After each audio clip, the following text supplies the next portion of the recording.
под превезот на историското и државотворното значење на личностите за кои се подигнуваат споменици,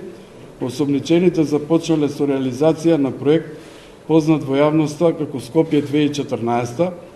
а за кој проект реално не постои писмен документ, одлука, проект или програма од надлежен државен орган.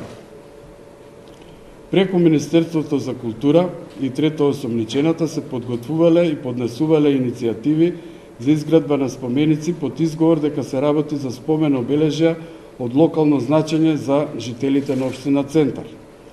Иако станувало збор за личности кои се од значење за државата, тие спровеле незаконити јавни набавки за избор на економски оператор Леарница. При изборот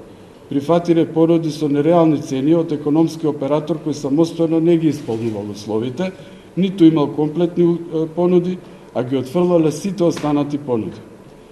Во овие действија биле помогнати од 8 осомничениот италијански државјанин,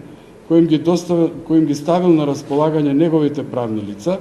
преку кој во име на повеќе други правни лица поднесувал однапред договорени понуди и подпишувал договори, иако знаел дека дел од нив воопшто немаат регистрирано дејност, леење или обработка на мермер.